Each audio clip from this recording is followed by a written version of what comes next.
L'enjeu même du débat démocratique est donc qu'il doit bien entendre aujourd'hui, à travers la demande au président de la République, que sa décision aura un impact primordial sur la mobilisation. Bien évidemment, nous sommes aujourd'hui tous conscients, et c'est pour ça que nous n'arrêtons pas de nous mobiliser depuis 7 mois, que cette loi porte fondamentalement atteinte au pacte républicain en ce qu'elle change le fondement même de l'union de l'homme et de la femme dans le mariage, en ouvrant le mariage aux couples de même sexe, et elle rompt l'égalité aussi des enfants dans leur naissance et dans l'adoption. En cela, ce sont les fondements même de la République qui sont atteints. Et il n'est pas pensable que les sages, dans leur grande sagesse et dans leur grande, dans leur grande sérénité, que nous ne voulons absolument pas troubler, comprennent que c'est tout l'enjeu démocratique à travers l'enjeu de constitutionnalité qui est effectivement en jeu, qui est en cause, et que de sa décision dépendra une mobilisation qui sera d'une nature tout à fait différente. Nous voulons que le président entende la légitimité de la revendication des Français, qui est de ne pas toucher à l'engendrement humain, à la filiation, car nous savons qu'en ouvrant des droits d'union dans le mariage aux couples de même sexe, on ouvre aussi les droits de procréation. Et ces procréations sera artificielle, donc elle sera une fabrication. Or, l'être humain n'est pas négociable, est incessible. Les lois de bioéthique l'ont dit, tout ça doit être inscrit dans la Constitution. Voilà. Par le lancement de notre pétition qui demande l'inscription justement de ces principes dans la Constitution, notamment l'inscription du mariage dans la Constitution, nous entendons ouvrir le débat auprès des Français et que de ce débat-là, évidemment, le Conseil constitutionnel en tire les conséquences dans sa décision. Encore une fois, ça n'est que du jeu démocratique que nous faisons et certainement pas de la pression catégorielle. Mais vous demandez aussi que les débats soient rendus publics, les débats au sein du Conseil constitutionnel. Est-ce que vous arrivez à savoir un peu ce qui se dit? Non, nous ne savons pas ce qu'il dit en interne. C'est une loi ordinaire donc, qui doit être soumise à son travail par rapport à la Constitution, sa conformité, voilà, sa soumission à la conformité à la Constitution. Or, elle est d'une portée beaucoup plus importante, ça devrait être une loi organique et elle ne devrait pas être soumise à ce genre de conformité sans passer d'abord par le peuple français et par le référendum. C'est le seul qui doit aujourd'hui déterminer si oui ou non on peut changer le pacte républicain. Donc d'avoir des débats aussi secrets ne semble pas aujourd'hui, ce manque de transparence ne semble pas être de nature à conforter déjà le manque de démocratie que nous avons eu dans le débat jusqu'à aujourd'hui. Donc nous demandons à ce qu'il soit publié. On a eu déjà, les députés ont rendu public leur saisine, nous avons eu accès dans la presse aux mémoires en réponse du gouvernement qui nie évidemment absolument toutes les requêtes et toutes les demandes, tous les motifs de saisine du Conseil constitutionnel.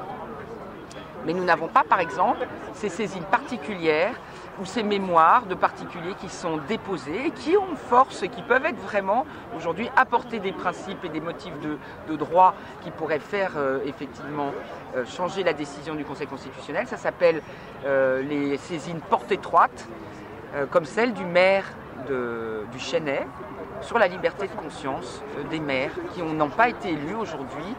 Quand ils ont été élus en 2007 ou 2008, ils n'ont pas été élus, alors que dans leur mandat, ils auront encore une année où la loi sera changée et ils devront marier des personnes de même sexe qui n'étaient pas prévues au moment de leur élection. Peut-être ne se seraient-ils même pas portés candidats s'ils avaient su cela.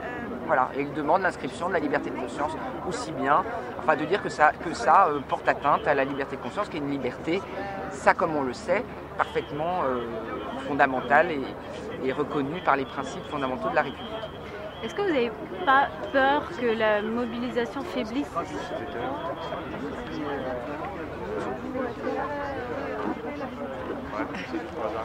Allons-y. J'en ai encore une.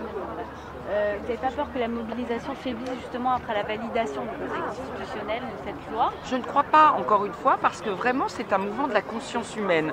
Donc vous savez, ce ne sont pas les institutions qui peuvent mettre à mal comment dire, endormir la conscience humaine. Nous continuerons le débat démocratique, même si le Conseil constitutionnel, pour des raisons X ou Y, mais vous savez, je crois vraiment qu'il se rend compte que c'est un changement anthropologique majeur, donc un changement de la République, des principes de la République depuis très longtemps. Moi j'ai grande confiance sur sa décision. Je sais aussi qu'il entend. J'ai confiance surtout dans le président du Conseil constitutionnel, dont le propre père a fondé la Ve République, la Constitution de la Ve République, qui prend parfaitement en compte la réalité du mariage comme fondement de notre société. Je ne pense pas que ce soit Jean-Louis Debré qui remette en cause ce que son propre père a construit. Vous pensez vraiment ça? Bah oui. Ben pourquoi? Non, je sais pas. Vous êtes très confiante sur la décision du... Bien sûr, mais oui, mais moi je fais confiance à la démocratie, aux institutions et au juge suprême de la Constitution et de la constitutionnalité des lois. En l'occurrence, quand cette loi, elle est déjà de fait inscrite dans la Constitution. Et encore, je vous dis, la Constitution de Michel Debré. C'est pas rien quand même. Dernière question, après je vous laisse. On a l'impression que vous êtes passé déjà à l'étape suivante, c'est-à-dire vous parlez de PMA, de GPA. Non, c'est inscrit. Le principe d'ouverture, les principes d'ouverture du couple au mariage ouvrent à la procréation. Donc aujourd'hui, nous sommes dans un état de la société où on peut procréer sans avoir besoin du sexe opposé, mais en prenant simplement les semences. Vous comprenez ? Donc ça ouvre à cela, c'est évident. Il faut refermer le mariage, enfin ou plus exactement le garantir dans son union vitale, biologique, parce que comme ça chaque être humain connaît ses origines, et c'est surtout l'égalité donc pour chaque être humain et les enfants devant la naissance qui est une remise en cause. Et il faut que la loi soit séparée pour refaire une loi d'union pour les couples homosexuels. Voilà. Combien de personnes vous attendez le 26, vous savez? Beaucoup. Beaucoup. Beaucoup, beaucoup, et que surtout il soit...